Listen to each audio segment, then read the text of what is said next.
రోజు breakfast chicken pasta. ఇగో pasta ఇట్లా ఉడకాలి, ఇట్లా ఉడికింది. ఇది వడగట్టుకుందాం. కొన్ని సోయా కూడా వేడి నీళ్ళలో ఇట్లా ఉడకబెట్టుకోవాలి. చికెన్ కూడా కొంచెం ఇట్లా ఉడకబెట్టుకోవాలి. ఇప్పుడు రెడీ చేసుకుందాం. ఇప్పుడు ఇలా కొంచెం ఆయిల్ పోసుకోవాలి. గిన్నె వేడైంది, కొంచెం ఆయిల్. ఇప్పుడు ఆనియన్స్ వేసుకోవాలి.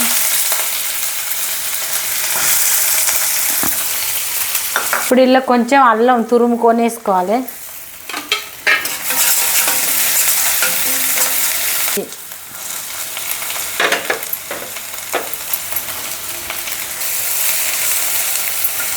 కొంచెం సోయా ఇట్లా వేసుకుంటే సూపర్ టేస్ట్ ఉంటుంది. ట్రై చేయండి తప్పకుండా. బాగా బ్రేక్ఫాస్ట్ కాకుండా అప్పుడప్పుడు వెరైటీ కూడా చేసుకోవాలి. దోశలు అవి ఇవి ఒకటే ఊక కాకుండా.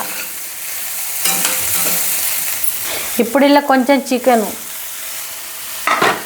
ఉడకబెట్టి మంచి పీసులు అట్లా కట్ చేసుకోవాలి, తుంచుకోవాలి. ఇప్పుడు ఇలా కొంచెం మిరియాల పొడి, కొద్దిగా మిరియాల పొడి.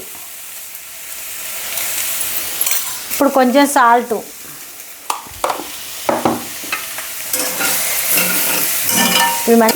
ఇవి కొద్దిసేపు ఫ్రై కావాలి, మూత పెట్టుకోవాలి. కొద్దిసేపు ఫ్రై కావాలి, అవి మంచిగా గోలాలి.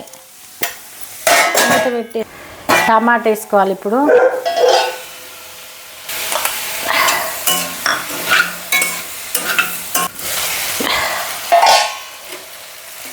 ఇవి మంచిగా అవుతాయి. ఇంకా మాడిపోకుండా కలుపుకోవాలి మధ్యలో మధ్యలో. ఇప్పుడు కొద్దిగా మసాలా, ఇది పాస్తాకు సంబంధించిన మసాలా కొద్దిగా, కొంచెం కరివేపాకు.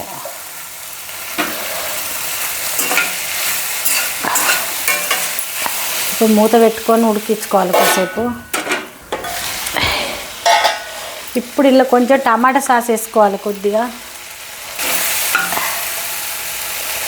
మన రెస్టారెంట్లో మనకు తినే టేస్ట్ వస్తుంది వేసుకుంటే టమాటా సాస్ ఇట్లా.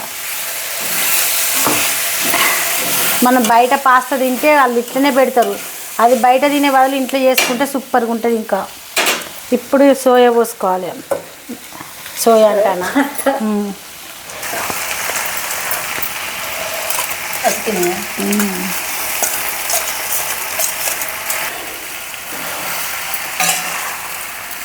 సూపర్గా ఉంటుంది పాస్తా. టేస్ట్ అయితే నాకు మస్తు ఇష్టం, పిల్లలకు కూడా బాగా ఇష్టం. ఉడకబెడతానే తింటారు ఇది అయితే ఉత్తగా.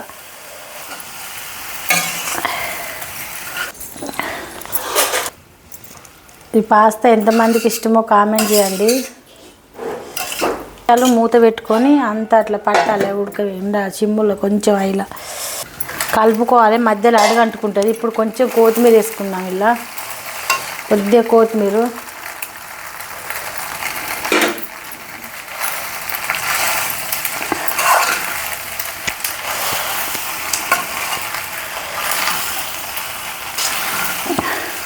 రెండు నిమిషాలు, రెండే నిమిషాలు మూత పెట్టుకొని ఉంచుకుందాం. బంద్ చేసుకోవాలి. ఇక అయిపోయింది. గ్యాస్ ఆఫ్ చేసిన.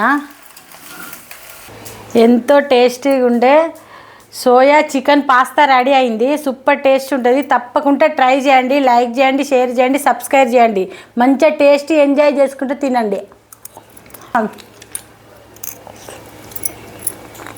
సూపర్ టేస్ట్ ఉంది.